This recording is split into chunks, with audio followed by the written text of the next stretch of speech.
Conte du pêcheur et du voyageur. Il était une fois un homme qui n'avait pour tout bien qu'une pauvre cabane sur le bord d'une petite rivière. Il gagnait sa vie à pêcher du poisson, mais comme il n'y en avait guère dans cette rivière, il ne gagnait pas grand-chose et ne vivait presque que de pain et d'eau. Cependant, il était content dans sa pauvreté, parce qu'il ne souhaitait rien que ce qu'il avait. Un jour il lui prit fantaisie de voir la ville, et il résolut d'y aller le lendemain. Comme il pensait à faire ce voyage, il rencontra un voyageur qui lui demanda s'il y avait bien loin jusqu'à un village, pour trouver une maison où il pût coucher. « Il y a 12 milles, répondit le pêcheur, et il est bien tard. Si vous voulez passer la nuit dans ma cabane, je vous l'offre de bon cœur. » Le voyageur accepta sa proposition, et le pêcheur, qui voulait le régaler, alluma du feu pour faire cuire quelques petits poissons. Pendant qu'il apprêtait le souper, il chantait, il riait et paraissait de fort bonne humeur. « Que vous êtes heureux, lui dit son hôte, de pouvoir vous divertir. Je donnerais tout ce que je possède au monde pour être aussi gai que vous. »« Et qui vous en empêche ?» dit le pêcheur. « Ma joie ne me coûte rien, et je n'ai jamais eu sujet d'être triste. Est-ce que vous avez quelque grand chagrin qui ne vous permet pas de vous réjouir ?»« Hélas, reprit le voyageur, tout le monde me croit le plus heureux des hommes. J'étais marchand, et je gagnais de grands biens, mais je n'avais pas un moment de repos. Je craignais toujours qu'on me fît banqueroute, et que mes marchandises ne se gâtassent, que les vaisseaux que j'avais sur la mer ne fissent naufrage. Ainsi j'ai quitté le commerce pour essayer d'être plus tranquille, et j'ai acheté une charge chez le roi. D'abord, j'eus le bonheur de plaire au prince. Je suis devenu son favori, et je croyais que j'allais être content. Mais je connus bientôt que j'étais plus esclave du prince que son favori. Il fallait renoncer à tout moment à mes inclinations pour suivre les siennes. Il aimait la chasse et moi le repos. Cependant j'étais obligée de courir avec lui les bois toute la journée. Je revenais au palais, bien fatiguée, et avec une grande envie de me coucher. Point du tout. La maîtresse du roi donnait un bal, un festin. On me faisait l'honneur de m'en prier pour faire sa cour au roi. J'y allais en enrageant. Mais l'amitié du prince me consolait un peu. Il y a environ 15 jours qu'il s'est avisé de parler d'un air d'amitié à un des seigneurs de sa cour. Il lui a donné 2 commissions et a dit qu'il le croyait un fort honnête homme. Dès ce moment, j'ai bien vu que j'étais perdu, et j'ai passé plusieurs nuits sans dormir. « Mais, dit le pêcheur, en interrompant son hôte, est-ce que le roi vous faisait mauvais visage et ne vous aimait plus ?»« Pardonnez-moi, répondit cet homme, le roi me faisait plus d'amitié qu'à l'ordinaire, mais pensez donc qu'il ne m'aimait plus tout seul, et que tout le monde disait que ce seigneur allait devenir un second favori. Vous sentez bien que cela est insupportable. Aussi ai-je manqué en mourir de chagrin. Je me retirai hier au soir dans ma chambre tout triste, et quand je fus seule, je me mis à pleurer.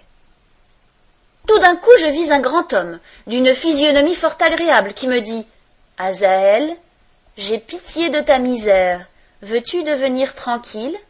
Renonce à l'amour des richesses et au désir des honneurs. » « Hélas, Seigneur, ai-je dit à cet homme, je le souhaiterais de tout mon cœur, mais comment y réussir? »« Quitte la cour, m'a-t-il dit, et marche pendant 2 jours par le premier chemin qui s'offrira à ta vue.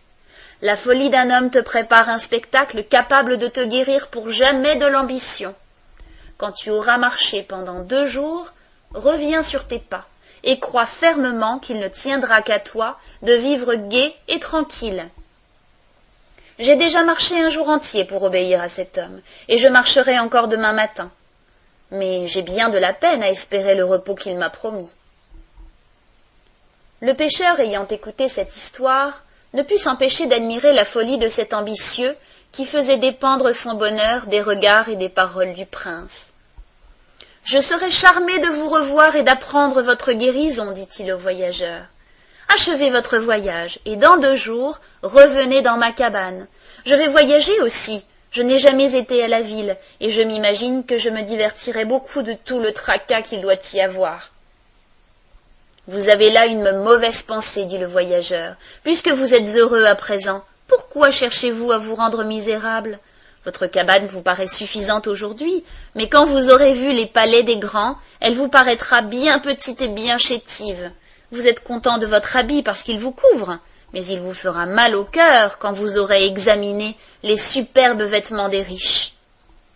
Monsieur, dit le pêcheur à son hôte, vous parlez comme un livre. Servez-vous de ces belles raisons pour apprendre à ne pas vous fâcher quand on regarde les autres et qu'on leur parle.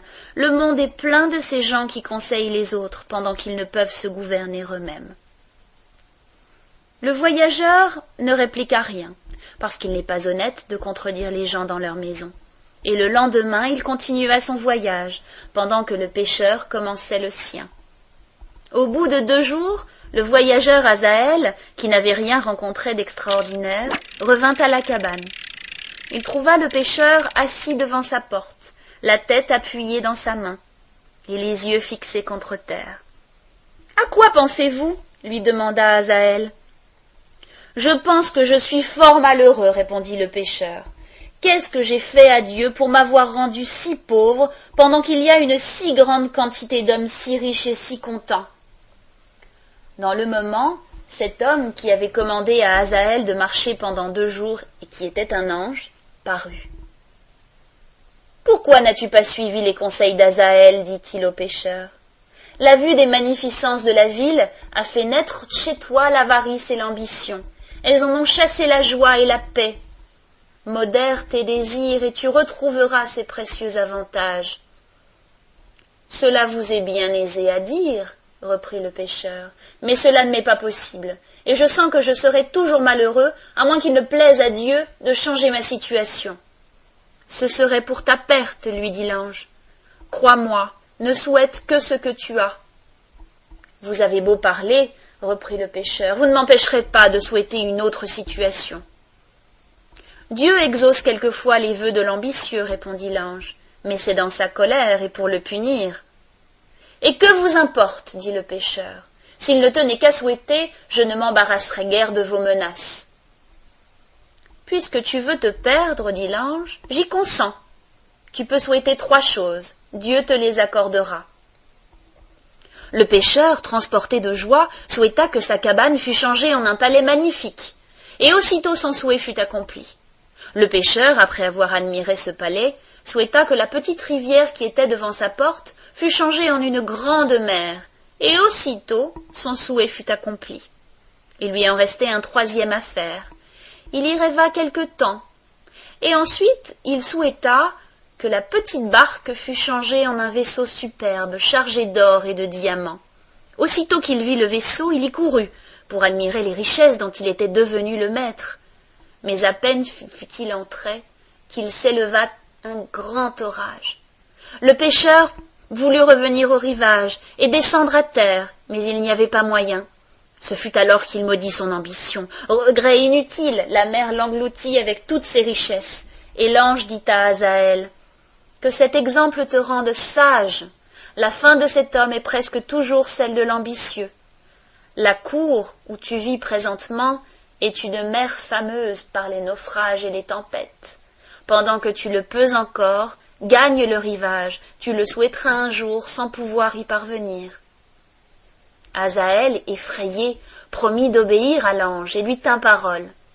Il quitta la cour et vint demeurer à la campagne, où il se maria avec une fille qui avait plus de vertu que de beauté et fortune.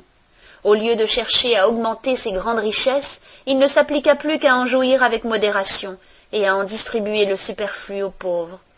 Il se vit alors heureux et content, et il ne passa aucun jour sans remercier Dieu de l'avoir guéri de l'avarice et de l'ambition qui avaient jusqu'alors empoisonné tout le bonheur de sa vie.